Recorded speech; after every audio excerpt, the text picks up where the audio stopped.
And you know what the thing is? It's like everything comes out in the wash. No pun intended. It all comes out. So it is what it is. And if you're really guilty of something, enough people will know.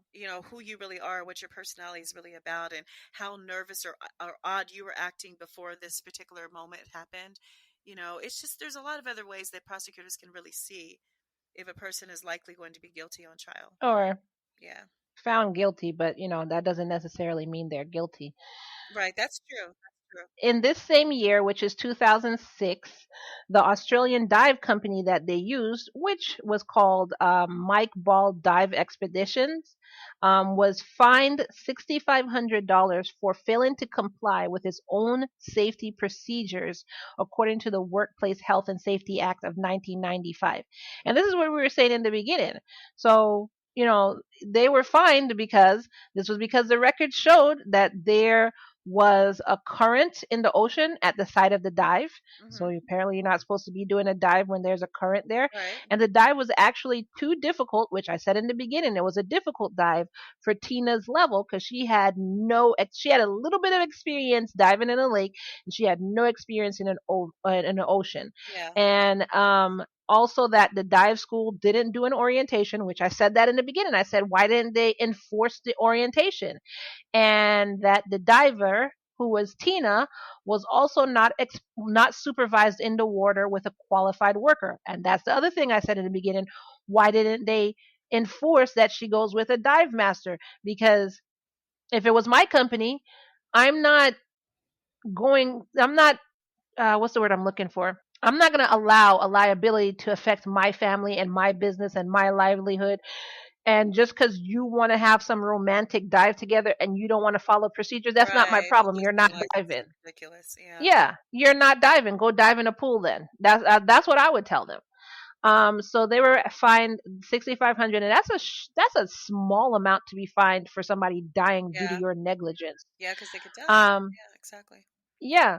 So yeah. So anyways, I was gonna say, remember that Tina declined the orientation. So her declining the orientation, that was also in the records. But even though they did say, well, she declined the orientation, the court said it was the responsibility of the dive school to deny her diving privileges because she wasn't ready. So basically, everything that I said. So they were really negligent, and a person died. So in November of 2007, so this is the next year after all of this is happening, I don't know how to say this word, coronial inquiry was held. And a coronial inquiry is something that they do in the Australian justice system. It's not something that we really do up here. Um, and they needed Gabe to come back to Australia, but he refused to go back. So he didn't actually verbally testify, but instead he gave his evidence through his lawyers, and then his lawyers gave it to the people in Australia. And during the investigation, some of the evidence that was submitted, it showed that Gabe's story actually didn't match his actions. And how did they know that? Because remember, he was wearing a dive computer. So remember when he did that first dive, they came back up because he said his dive computer wasn't working. They fixed it and he went back down. So what his story said and what the dive computer was saying didn't match. Right. So, and it was such a mismatch of information that it was actually a contradiction. So That's what it sounds like. you said this, but the machine on your arm that's supposed to record everything It's saying contradicted something what you said. entirely different. It's crazy. Yeah. Hmm. So, for instance, in one of the interviews, Gabe said his dive computer had an alarm going off. So, because it had that alarm going off, it was really loud. It was annoying them, everything like that. He took the battery out, he flipped it around, and then the dive computer started working again. And then he just told Tina, shh, don't tell anybody. Don't tell anybody that I did this because I wasn't supposed to take this battery out. And of course, her being her, if this happened, she's like, when my husband's a bad boy, yeah. But in reality, the team tested out what would happen if the battery was turned around in the computer, and they actually found that it wouldn't work at all. Like, it wouldn't turn on, there would be no alarm, it wouldn't work at all. So if the battery was actually backward, there wouldn't have been an alarm. So that was a contradiction. The other thing that he said was that he was saying that she was sinking faster than he could reach her, because obviously people were asking, well, why didn't you just grab her if she's sinking and her arms are outstretched so she's not flailing, so you're able to grab her and pull her to the Yeah. surface. So people were asking that, and he said the reason he didn't do that is because, he did try, but she was sinking faster than he could reach her. And so they actually spoke to other divers, and all of them was like, no, no, no. Dave could have easily reached her if he just, you know, did like two kicks. All he had to do was do a couple of kicks and go to his left, like turn to his left, couple kicks, and he would have reached her. So they also did research into his certification, and they found that he'd actually been trained in bringing up unconscious divers. So if a diver was unconscious, he had actually been trained to take that unconscious diver and bring them back to the surface. And he had downplayed his experience as a diver to the police. So when he talked to the police, he was like, "Oh, I'm not that good. I don't know how to do much. I've only had a little bit of experience." But when they actually did research, they found out that that wasn't the case. Mm-hmm. Then, on top of all of that, if all of that didn't have somebody convinced, again, this is all allegedly, and I'm just reading from um, records that I found online. But if all of that didn't have, somebody already scratching their head saying, one of the divers, so you remember I said it was a team of divers down with them and they were off to the side by themselves. So one of the divers, what are you going to do if you're on a vacation or honeymoon or whatever with your significant other? You take pictures.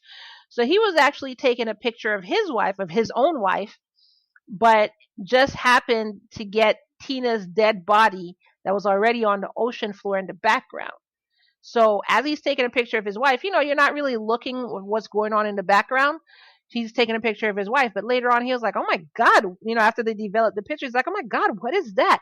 And it was actually Tina's dead body on the ocean floor in the background of that picture. And you might ask me, why is this a significant thing? Like, okay, well, we already know she died. We already know, there's a picture. The picture didn't show him like strangling her or anything. Well, the significance of this is that it actually contradicted what Gabe had told the police as to where he left Tina. So according to what Gabe told the police, Tina's body should have been found on the wreck or like near it, but instead, from what the photo showed and what the dive master said, it was actually found 52 feet away and Crazy. at a 90-degree angle to the current. So it was nothing like where he said he left her. So and you can't.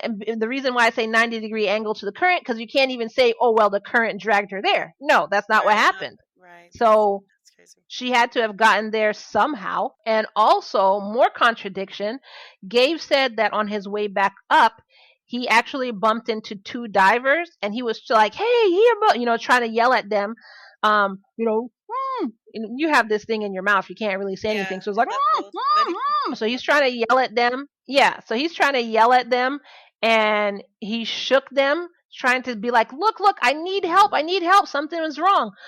But then the cops called every single diver That that was was in out that day, the and no one area. He said just that. made, he had to have made Yeah, it up.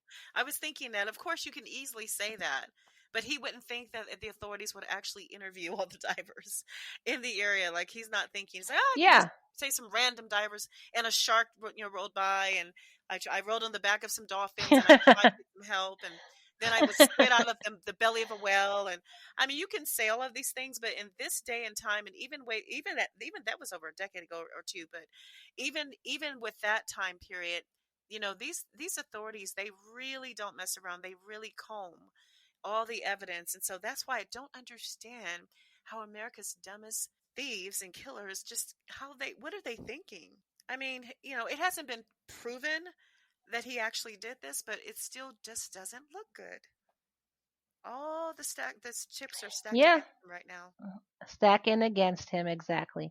So another thing, do you see how many things I'm coming up with? So another thing, Yeah, well, there's not so that many I'm coming up with, theories. I but mean, yeah, that is this is stuff that actually has been reported, has been tested, and all that stuff. So another thing that came up was that he said he rocketed to the top to try and get help to save Tina. You know, if yes. your wife is drowning and you feel like you can't save her, you're going to hurry up and get to the top.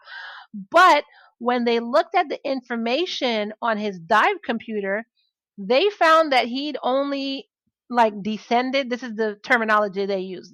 They found that he'd only descended to 15 meters, and from 15 meters, it took him 22 minutes to reach the surface to call for help. So what does that mean to us? He never made it to the surface to ask for help. No, no, no. He made it to Oh, the he did make surface, it to the but surface.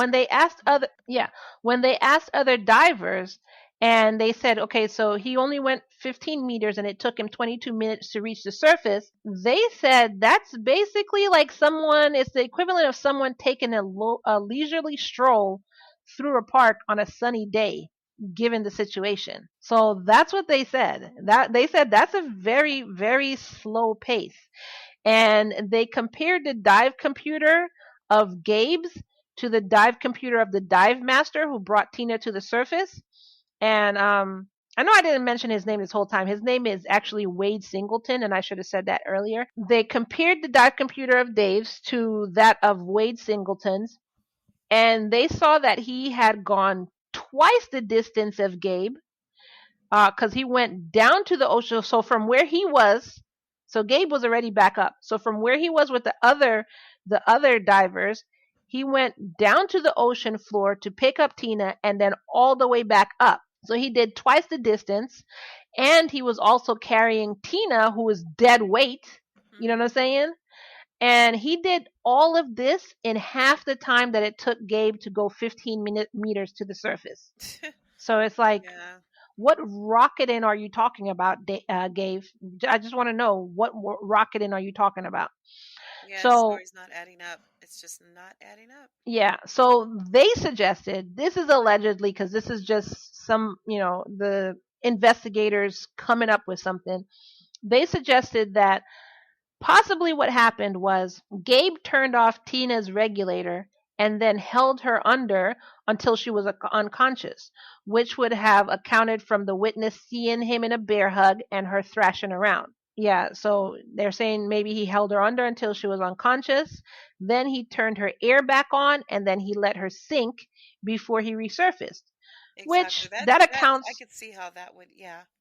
Yeah, Yeah. that accounts for everything, actually. Yeah. Somebody said they saw him in a bear hug and she was flailing around while he was holding her, which could have been he turned off the air and then that's when he was holding her under. And she And then was when that was grasping done, for her last breath, like, "Are you killing me? What are you doing?